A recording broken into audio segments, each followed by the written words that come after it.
दोपहर prime time की शुरुआत इस वक्त की सबसे बड़ी और हैरान कर देने वाली खबर से करते हैं। ओवैसी की पार्टी के एक बड़े नेता का भड़काऊ बयान सामने आया है। उत्तर प्रदेश के एआईएमआईएम चीफ शौकत अली ने बेहद ही आपत्तिजनक बयान दिया है। शौकत अली ने कहा है कि मुसलमानों ने हिंदुओं पर 832 साल हुक्मरानी की, हिंदू हमारे सामने हाथ जोड़कर जी हुजूरी करते हैं। शौकत अली ने हिंदुओं की तुलना कीड़े मकोड़े से कर दी।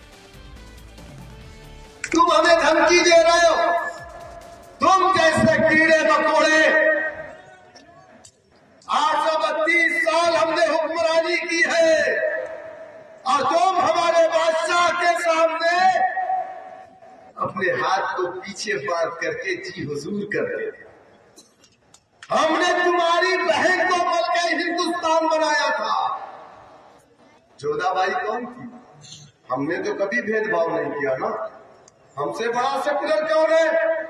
अरे अकबर ने शादी किया जोधाबाई से, तो जोधाबाई को मलका हिंदुस्तान बनाया। और इनको तकलीफ हो रही है। क्यों तकलीफ हो रही है भाई? सेकुलरिज्म के अलमबरदार तो हम है ना। हम तो अपने साथ साथ तुम्हारे लोगों को भी ऊपर ला रहे हैं। और ये कह रहे, एक खड़ा होकर के साधु कह रहा है कि इनको काट काट के फेंक देंगे।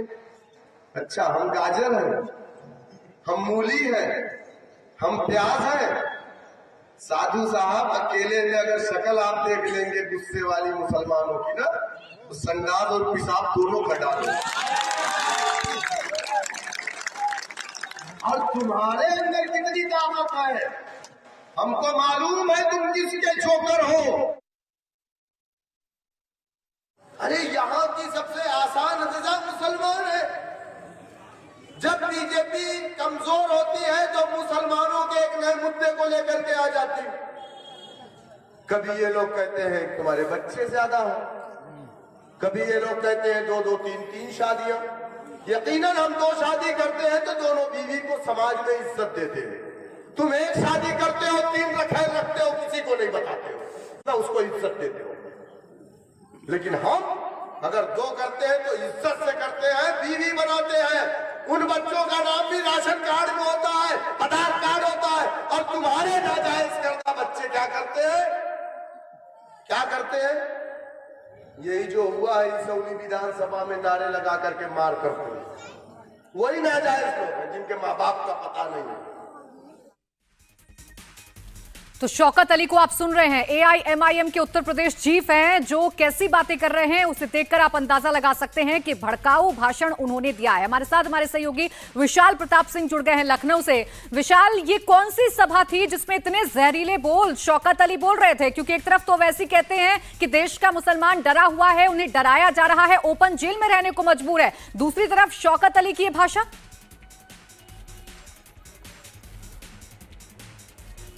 देखिए, बिल्कुल इस बात से इनकार नहीं किया जा सकता है कि जिस तरीके से शौकत अली, जो कि एआईएमआईएम के उत्तर प्रदेश चीफ हैं, यानी कि उत्तर प्रदेश के प्रदेश अध्यक्ष हैं, वो संभल गए हुए थे, मुस्लिम डोमिनेटिंग इलाके में गए हुए थे और वहां पर वो जनसभा को संबोधित कर रहे थे। क्योंकि एआईएमआईएम इस समय उत्तर प्रदेश में अपनी जड़ों को मजबूत करना चाह रही है, तो मुस्लिम वोट कंसोलिडेट करने के लिए, उनको एक तरफा अपनी तरफ खींचने के लिए इस तरीके की बयानबाजियों की बात सामने आ रही है। जब उत्तर प्रदेश में विधानसभा चुनाव हो रहे थे, असदुद्दीन ओवैसी भी यहां पर थे, लगातार शौकत अली से हम लोग की बातचीत होती थी, उनकी रैलीज को हम लोग कवर करते थे। तो जिस भी मुस्लिम पॉपुलेटेड इलाके में या डोमिनेटिंग इलाकों में असदुद्दीन ओवैसी जाते थे, शौकत अली जाते थे, हमेशा ये कोशिश होती थी कि वहां पर मुस्लिम वोट्स को टारगेट करने के लिए, उनको अपनी तरफ लाने के लिए हिंदुओं को टारगेट करने की बात पहले भी सामने देखी जा चुकी है। और इस तरीके की बयानबाजी निश्चित तौर पर आने वाले न सिर्फ गुजरात चुनाव बल्कि उत्तर प्रदेश में जब 2024 के लोकसभा चुनाव होंगे, तो एआईएमआईएम, जो कि उत्तर प्रदेश में अपनी जड़ों को मजबूत करने की कोशिश कर रही है, निश्चित तौर पर उसको एक बढ़ते हुए कदम की तौर पर देखा जा सकता है। जहां शौकत अली ने इस तरीके के विवादित और भड़काऊ बयानबाजी की है, वो भी मंच से की है, तो निश्चित तौर पर वेस्टर्न उत्तर प्रदेश के वो इलाके जो कि मुस्लिम पॉपुलेटेड हैं,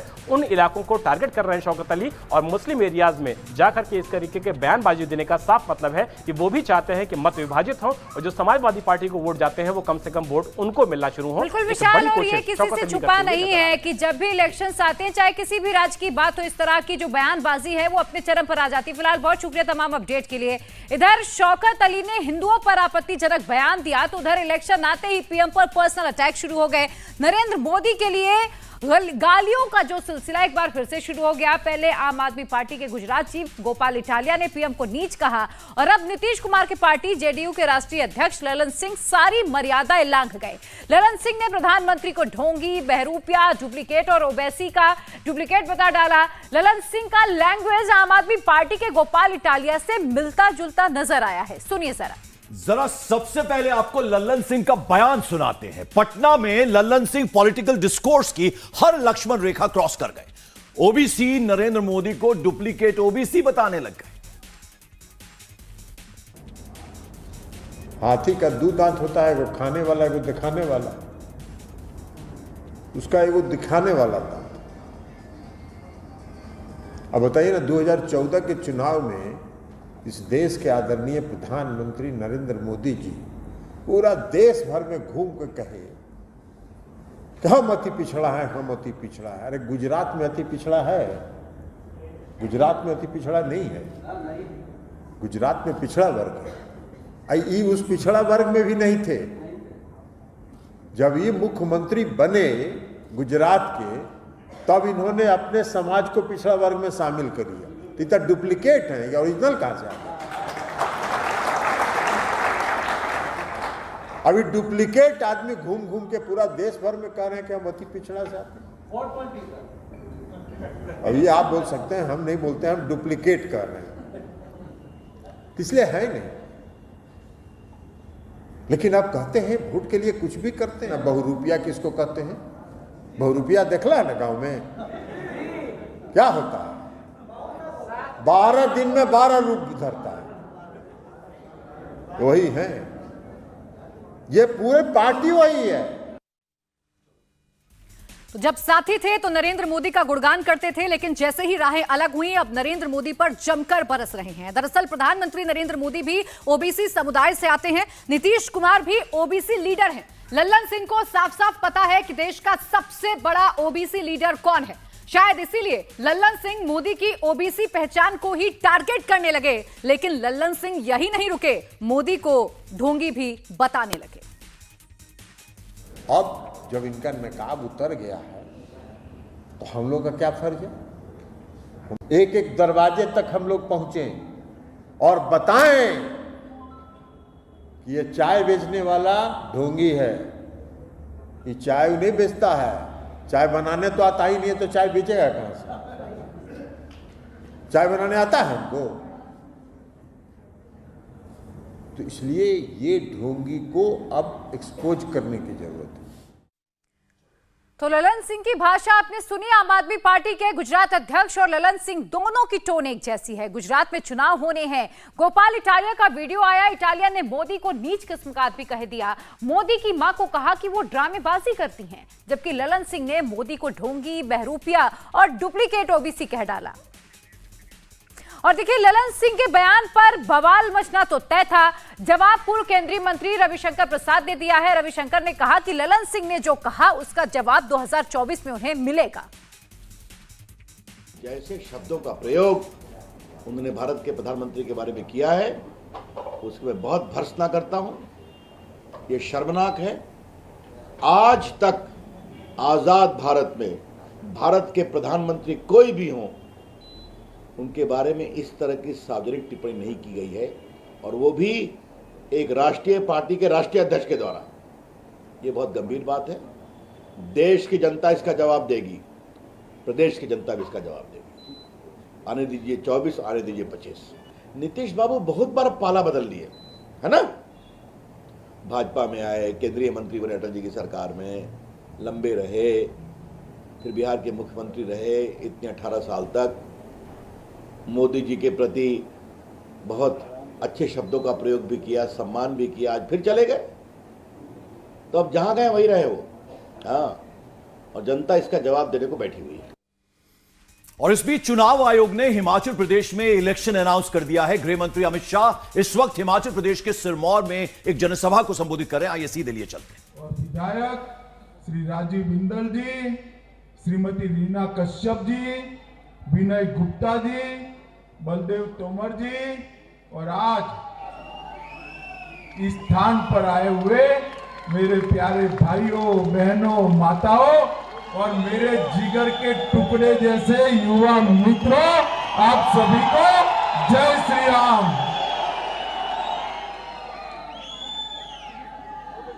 मित्रों, आज अरे हो गया, अब सुनो यार,